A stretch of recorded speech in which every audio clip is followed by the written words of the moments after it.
Good morning students. आज हम new chapter start करने जा रहे हैं जिसका नाम है फिजिकल एंड केमिकल चेंजेज। यह चेंजेज का मतलब होता है परिवर्तन, और फिजिकल का मतलब होता है भौतिक, और केमिकल का मतलब होता है रासायनिक। तो इस चैप्टर का हिंदी मीनिंग हो गया भौतिक एवं रासायनिक परिवर्तन। ये जो हम करने जा रहे हैं ये इस चैप्टर का पार्ट 1 है। इस तरह हम बहुत से पार्ट बनाते जाएंगे और आपको इस चैप्टर के बारे में समझाते भी जाएंगे। तो शुरू करते हैं इस चैप्टर से। तो पहले आपको मैं बता देता हूँ कि चेंजेज मतलब परिवर्तन। हमारे डेली लाइफ में बहुत सारे परिवर्तन आते रहते हैं, जैसे डे होना, नाइट होना, और हमारा का सीजन है या मौसम है बदलना है। ठीक है, और भी चेंजेस आते हैं। ठीक है, तो इस चैप्टर में इस प्रकार के चेंजेस के बारे में और उस चेंजेस को जो मोटे तौर पे दो भागों में बांटा गया है, फिजिकल और केमिकल चेंज के बारे में।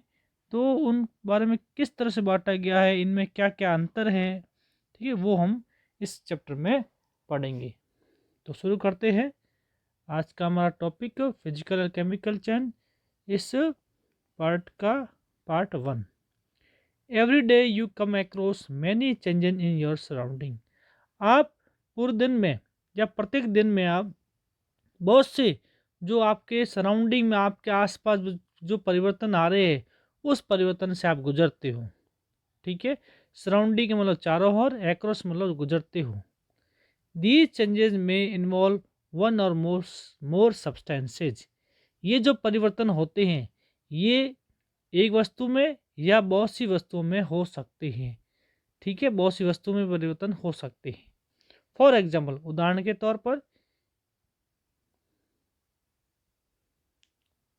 तौर पर your mother ask may ask you to dissolve sugar in water to make cold drink.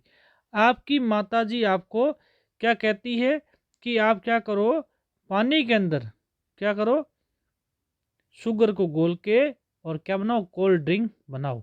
Making और शुगर सोल्यूशन इज चेंज। क्या शुगर जो सोल्यूशन बना रहा है उसमें कुछ परिवर्तन हुआ है? बिल्कुल हुआ है कि पहले पानी था, बिल्कुल साफ पानी था, उसमें हमने शुगर घोली तो कुछ नया परिवर्तन आ गया है। सिमिलरली इसी प्रकार setting curd from milk is change. क्या मिल्क से, दूध से जो दही बनता है, कर्ड का मतलब होता है दही, वो दही बनना वो भी एक प्रकार का परिवर्तन है। बिल्कुल परिवर्तन है, दूध से दही बन रहा है, बिल्कुल इन सब्सटेंस न्यू चेंज हो रहा है। उसी प्रकार सम टाइम मिल्क बिकम सोर। कभी कभी दूध क्या होता है, खट्टा भी होता है। तो shoring of milk is change, तो दूध का खट्टा होना या जिसको बोलते हैं दूध का फट जाना, वो भी एक प्रकार का परिवर्तन ही है। स्ट्रेच रबड़ band also represent a change. आप देखो रबड़ लेके आते हो, उसको खींचते हो, स्ट्रेच मतलब होता है खींचते, खींचते हो तो लंबा होता है, छोड़ देते हो तो वापस उसी आकार में आ जाता है। तो रबड़ को खींचना भी एक प्रकार का, ये भी क्या आता है, एक प्रकार के परिवर्तन में आता है, या एक प्रकार के परिवर्तन को रिप्रेजेंट करता है या प्रदर्शित करता है। या रिप्रेजेंट का मतलब होता है प्रदर्शित करना। क्लियर? तो make a list of 10 changes you have noticed around you. तो आप अपने आचारों जितने भी तरह के परिवर्तन देखते हो, उन परिवर्तनों में से जो 10 परिवर्तन ऐसे हैं जो आपको अच्छे लगते हो, तो उसकी आप लिस्ट भी बना सकते हो। जैसे दूध का दही बनना, सब्जी बनना, फल सब्जियों का काटना, पेज का फट जाना, ठीक है, जूते घिस जाना, या आपका बड़ा होना, छोटे पेड़ से पौधे बनना, या बर्फ से जल बनना, या जल का बर्फ में जम जाना। जैसे बहुत से परिवर्तन होते हैं, वो उसकी आप लिस्ट बना सकते हो। तो आगे चलते हैं, क्या पूछ रहा है। In this chapter we shall perform some activity. इस चैप्टर में हम बहुत सी एक्टिविटी करेंगे and study the nature of these changes. और जो ये परिवर्तन हो रहे हैं उस परिवर्तन के प्रकृति के बारे में भी क्या करेंगे, अध्ययन करेंगे कि ये परिवर्तन क्यों हो रहे हैं और किस प्रकार से हो रहे हैं। ब्रॉडली, मोटे तौर पर, these changes are of two kind. ये जो परिवर्तन होते हैं, ये चेंजेस होते हैं, ये दो प्रकार के होते हैं। जो पार्ट का नाम है वही, पहला आता है फिजिकल चेंज और दूसरा आता है केमिकल चेंज। फिजिकल चेंज को बोलते हैं भौतिक परिवर्तन, और केमिकल चेंज को बोलते हैं हम रासायनिक परिवर्तन। भौतिक नाम से स्पष्ट है कि इस प्रकार के परिवर्तन में क्या होता है, कोई वस्तु है वो नई वस्तु में नहीं बदलती है, उस वस्तु को पुनः वापस उसी वस्तु में बदला जा सकता है। और रासायनिक परिवर्तन में क्या होता है, जो वस्तु है जिसमें परिवर्तन आ रहा है वो बिल्कुल ही नई वस्तु में बदल जाती है, और जो नई वस्तु बदल जाती है उसको वापस पुरानी वस्तु में बदला नहीं जा सकता है। इस प्रकार से परिवर्तन होते हैं वो दो प्रकार के होते हैं। ये जो है आपको चित्र दिखाई दे रहा है, इसमें क्या किया है, पेपर है, इस पेपर को काटा गया है, पहले इसको 4 टुकड़ों में बांटा गया है ऐसे ऐसे, फिर प्रत्येक टुकड़े को भी 4-4 टुकड़ों में बांटा गया है, वापस जोड़ा, तो ये कुल मिला के पेपर के साइज़ के बराबर ही है। लेकिन अब इसको चिपका के हम वापस पेपर नहीं बना सकते हैं, तो इस प्रकार की एक्टिविटी हम आगे देख रहे हैं। हाँ, तो पहला हमारा जो परिवर्तन आ रहा है वो परिवर्तन कौन सा है, फिजिकल चेंज, या बोलते हैं इसको भौतिक परिवर्तन कहते हैं। तो शुरू करते हैं एक्टिविटी से। Activity 6.1, cut a piece of paper in 4 square piece. एक पेपर ले लीजिए, किस प्रकार से, इस प्रकार से इसको 4 टुकड़ों में काट लीजिए, और 4 कैसे, स्क्वायर, स्क्वायर मतलब वर्गाकार, बिल्कुल 4 को स्क्वायर में काटना है, पेपर भी इस प्रकार का होना चाहिए। Cut each square piece further into 4 square piece, और जो प्रत्येक कट्टा हुआ टुकड़ा होता है इस प्रकार का, इसको भी क्या करना, 4 टुकड़ों में हमें क्या करना, कट करना है। ठीक है, प्रत्येक उसने एक को काटा, हमें 4 को अलग टुकड़ों में काट देना है। ले these pieces on floor on table so that the pieces square the shape of original pieces of paper. Pieces का मतलब होता है टुकड़ा, जो हम टुकड़े में काटे वो भी उसको जोड़ के उसको पास पर रख के, और देखो क्या वो जो हमने पेपर, जिस पेपर को काटा है उस पेपर के आकार के बराबर आ रहा है, बिल्कुल आ रहा है। जैसे हमने डायग्राम देखा, ये पहले पेपर ऐसा पूरा पेपर था, ये इसको हमने काटा, और काटने के बाद इसको वापस पास पर रखा, तो इसका आकार जो पुराने पेपर का आकार था उसके बराबर ही आ रहा है। Obviously you can not join the pieces back to make original pieces, लेकिन आप क्या कर सकते हो, इन पेपर को वापस चिपका के या ज्वाइन करके पुराने जैसा जो वास्तविक है, ओरिजिनल पीस है, टुकड़ा था, पेपर था, वैसा आप नहीं बना सकते हैं। बट लेकिन there is change in the property of the paper. क्या इस प्रकार से हमने पेपर को काटा है, इस पेपर के कटने से इसकी जो प्रॉपर्टी, इसके गुण में या पेपर में कुछ प्रकार को चेंज हुआ है, या पेपर को नया पेपर बन गया है, पेपर किसी और प्रकार की वस्तु बदल गया है क्या, नहीं। ये जो पेपर कटा हुआ पेपर है वही पेपर ही है, और जो पहले पेपर था पूरा वो भी एक प्रकार का पेपर ही था। इस प्रकार पेपर की जो मूल है, गुण में, वो किसी प्रकार का परिवर्तन नहीं हुआ है। ठीक है, पेपर है वो वैसा का वैसा ही है, इसमें कोई चेंज नहीं हुआ है। हुआ क्या है, केवल इसके आकार में चेंज हो गया है। पहले पेपर बड़ा था, अब उसके क्या हो गए, टुकड़े टुकड़े हो गए। ठीक है, तो इस एक्टिविटी हमें ये समझ गए हैं कि फिजिकल चेंज में क्या होता है, वस्तु के आकार में परिवर्तन आ सकता है, लेकिन कोई नया वस्तु है वो क्या नए पदार्थ में परिवर्तित नहीं होती है। तो पहला किस में चेंज आया है, शेप में या साइज में या आकार में परिवर्तन आया है। ऐसा हम यूँ कह सकते हैं, जैसे आपकी मम्मी क्या बन रही है, घर पे रोटी बनाती है, तो रोटी को बेलती है तो रोटी क्या होती है, फैल जाती है। अब इसकी रोटी इकट्ठा कर को फिर अब इस बेलो, तो क्या हो रहा है, बार बार उसके जो रोटी का जो लोहिया है उससे उसकी रोटी बेल के साइज में क्या करते हैं, बड़ा कर रहे हैं।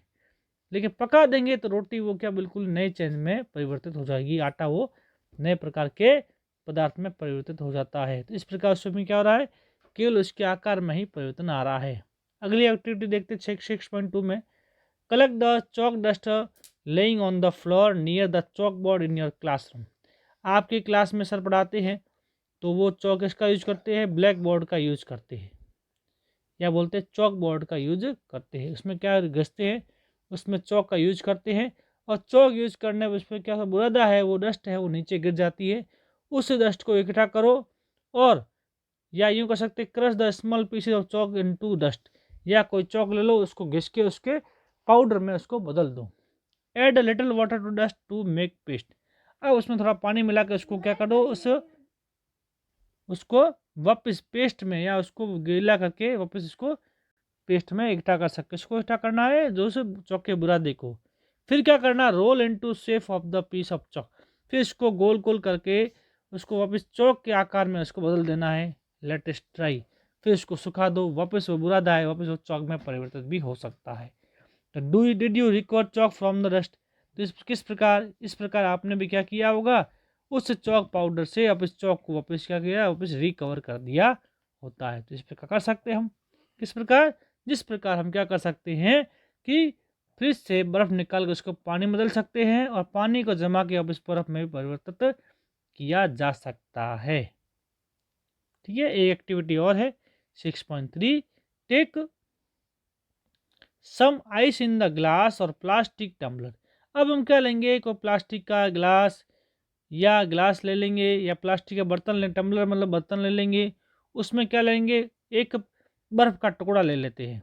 Melt a small portion of ice by placing the tumbler in sun. अब क्या कर लेंगे, जिस बर्तन में आइस को डाला हुआ है, बर्फ रखा है, उसको बर्तन को धूप में रख देंगे तो आइस क्या हो जाएगा, मेल्ट मतलब पिघलना शुरू हो जाता है। मेल्ट का मतलब होता है पिघलना। तो आइस क्या होता है, बर्फ है वो पिघलना शुरू हो जाती है। You have now a mixture of ice और वाटर। अब आपको क्या मिला है, उसमें आइस भी है और वाटर, दोनों का मिक्सचर आपको फाइंड हुआ है। Now place the tumbler in the freezing mixture ice plus common salt. अब क्या करोगे, उस बर्तन को अब इसका डाल दो, फ्रीजर में डाल दो जिसमें बर्फ को, पानी को बर्फ में बदला जाता है। Does water become solid ice once again. क्या पानी है फिर से क्या वो बदल गया है, वो बर्फ में परिवर्तित हो गया है। बिल्कुल, बर्फ पानी को दोबारा हम क्या करते हैं, उसको फ्रीज करके उसको जमा कर बर्फ में परिवर्तित किया जा सकता है। तो इस प्रकार क्या हुआ है, वस्तु है वो है, पदार्थ है वो पदार्थ नए पदार्थ में परिवर्तित नहीं हुआ है। उस पदार्थ को पुनः हम प्राप्त भी कर रहे हैं, क्योंकि पहले वो बर्फ था, बर्फ को पिघलाए वाटर बनाया था, वाटर को वापस किस मतलब हमने आइस में वापस प्राप्त भी कर लिया गया है।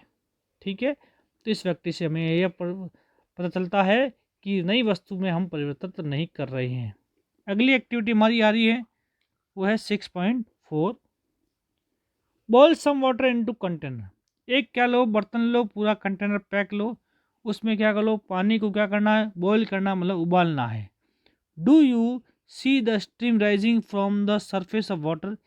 क्या आप जो पानी का जो सरफेस है वहाँ से भाप को निकलते हुए दिख रही है आपको, भाप उड़ती हुई, स्टीम मतलब भाप। Hold an inverted pan by its handle और steam at some distance from the boiling water. अब जहाँ से बर्तन है उससे पानी उबल रहा है या भाप ऊपर जा रही है, उसके ऊपर क्या ये बर्तन रख देंगे, ठीक है ना, ऊपर रखेंगे और उस बर्तन के देखेंगे क्या वो जो वहाँ पे बर्तन टकरा रही है। Observe the inner surface of pan. उसके बाद जहाँ से भाप टकरा रही है उसके उसकी उसकी निचली सतह पर देखते हैं तो क्या हुई, वो जो भाप है वापस वो पानी की बूंदों में क्या हो रही, परिवर्तित हो रही है। तो do you see any droplet of water there. क्या वो वहाँ पानी की बूंदे आपको दिखाई दे रही, बिल्कुल आपको दिखाई देगी। ये आप घर में कर सकते हो। घर में क्या लोगे, भगोन ले लो, उसमें पानी गर्म कर दोगे और पानी गर्म करने के बाद उसको और उस बर्तन पे क्या कर देंगे, आप ढक्कन लगा देंगे और जब ढक्कन उठाओगे तो आपको बर्तन के ऊपर नीचे वाले किनारे अंदर की तरफ क्या पानी की बूंदे आपको दिखाई देती है। तो इस प्रकार हमने क्या किया, वाटर को वापस किसमें बदला, गैस में बदला और गैस को ठंडा करके वापस वाटर में प्राप्त किया था। इस प्रकार ये भी बर्फ की तरफ भी परिवर्तन हो रहा है। अब आता है activity 6.5, hold a use hacksaw blade with the pair of tongue. Hacksaw का मतलब होता है आरी आती है जिसको, जो बढ़ई होता है वो कारपेंटर होता है, वो लकड़ी काटने में काम लेता है। तो उसकी ब्लेड को आप क्या करना है, आपको टंग से पकड़ना है। Keep the tip of the free end of blade on the gas stove, wait for 5 minute. अब उस जो आरी है उसका जो आगे वाला किनारा है ये वाला, इस किनारे को गैस पे आपको रखना है और गर्म करना है कुछ समय के लिए। Does the colour of tip of blade change. क्या उस ब्लेड के कलर में कुछ चेंज हुआ है, बिल्कुल। ब्लेड को जब गर्म करेंगे, लोहे की ब्लेड को गर्म करेंगे तो वो लोहे की ब्लेड क्या हो, लाल रंग में परिवर्तित हो जाएगी, बिल्कुल लाल लाल आपको दिखाई देगी, क्या बिल्कुल गर्म हो रही है। Remove the blade from the flame. और जो ज्वाला है, आग है, उससे ब्लेड को हटा लो तो वापस काले कलर की हो जाएगी। Observe the tip of one second some time, उसकी जो किनारा फिर से उसको देखो, वो क्या हो जाए, बिल्कुल पहले लाल रंग का था और वापस वो ब्लैक कलर में परिवर्तन हो रहा है। तो बार बार क्या हो रहा है, कलर में क्या हो रहा है, चेंजेज आ रहे हैं। Does is black colour is original colour, क्या इसका जो पुराना कलर था ब्लैक कलर था वो वापस वो फाइंड हो रहा है, बिल्कुल फाइंड हो रहा है। इन एक्टिविटी 6.1 6.2 अबाउ, ऊपर भी जो एक्टिविटी 6.1 6.2 हमने की थी, you saw the paper and piece of chalk underwent change in size. तो हमने देखा था कि पेपर के और चौक के टुकड़े हैं उसको वापस क्या करते हैं, साइज में चेंजेस करते हैं, साइज में बदलते हैं। In activity 6.3 6.4 water change its state from solid to liquid, from liquid gas to liquid. और 6.3 या 6.4 हमने देखा था कि जो एक्टिविटी में क्या किया था, जो वाटर है उसकी जो अवस्था है उसको सॉलिड से लिक्विड में और गैस से लिक्विड में हमने चेंज किया था। In activity 6.5 the hawks of blade change colour in on heating. और लास्ट एक्टिविटी हमने देखा था किसी भी लोहे की आरी को या लोहे की ब्लेड को गर्म करते हैं तो उसके कलर में क्या हो रहा है, परिवर्तन आ रहा है। इस प्रकार हम ये कह सकते हैं the property of such as shape size and colour and state of substance are called physical change. तो किसी भी वस्तु की साइज में परिवर्तन हो, उसके कलर में परिवर्तन हो, उसके शेप में परिवर्तन हो या उसके स्टेट में उसकी अवस्था बदल रही हो, इस प्रकार का परिवर्तन होता है या चेंजेस आता है, वो फिजिकल चेंज कहलाता है। स्टेट का मतलब होता है सॉलिड लिक्विड और गैस, इसमें परिवर्तन आ रहा है तो वो परिवर्तन क्या कहलाएगा, वो फिजिकल परिवर्तन कहलाएगा। बट इसकी रीजन है और change in which substance undergoes और change in its physical property is called physical change. तो ऐसे पर सब वस्तुएं, जिन वस्तुओं में केवल फिजिकल प्रॉपर्टी में ही परिवर्तन होता है या चेंजेज आते हैं, ऐसे परिवर्तन को हम फिजिकल चेंजेस कहते हैं। And physical change is generally reversible, और फिजिकल चेंज को हम क्या करते हैं, पुनरावृत्ति कर सकते हैं, उस वस्तु से वापस पूर्व वाली वस्तु प्राप्त कर सकते हैं। In such change is no new substance form, इस प्रकार के चेंज में कोई नया पदार्थ नहीं बनता है, न्यू सब्सटेंस प्राप्त नहीं होता है। ऐसा नहीं हो रहा है कि हम बर्फ को पिघलाते हो, पानी नहीं हो, दूध बन रहा हो, तो ऐसा परिवर्तन वो होता नहीं है। फिजिकल चेंज में ऐसा नहीं होता है, ऐसा होगा तो वो नया परिवर्तन कहलाएगा, न्यू चेंज कहलाएगा। तो let us consider the other kind of change. इस प्रकार हमने ये पहला परिवर्तन पढ़ लिया है और नेक्स्ट टाइम हम जो न्यू चेंजेस उसके बारे में, दूसरे प्रकार के चेंजेस के बारे में आगे हम पढ़ेंगे। इसके बारे में हम अगले वीडियो में स्टडी करेंगे जिसका नाम है केमिकल चेंज। तो इस प्रकार हमने इस वीडियो में हमने फिजिकल चेंज के बारे में स्टडी किया था, जिसमें हमने सीखा कि किसी वस्तु के शेप में, साइज में या उसके कलर में या उसके स्टेट में परिवर्तन होता है लेकिन कोई न्यू सब्सटेंस नहीं बनता है, तो इस प्रकार के परिवर्तन को हम फिजिकल परिवर्तन कह सकते हैं। जैसे इसका मैं एक उदाहरण और दे सकता हूँ कि आपके पेपर है या कॉपी है, उसके पेज को मोड़ दो, को मोड़ने से क्या है, पेपर में कोई चेंज हुआ है, क्या चेंज हुआ है, पेपर का साइज बड़ा था वो क्या हो गया, छोटा हो गया है। लेकिन पेपर है वो पेपर रहता है, पेपर से कोई न्यू तरह का पदार्थ नहीं बन रहा है, न्यू सब्सटेंस नहीं बन रहा है, तो ये चेंज हो गया, वो आपके फिजिकल चेंज में आता है। क्लियर? जिस प्रकार आपको फिजिकल चेंज के बारे में समझ में आ गया होगा। ठीक है, good bye, have good day students. अगले वीडियो में हम केमिकल चेंज के बारे में स्टडी करेंगे।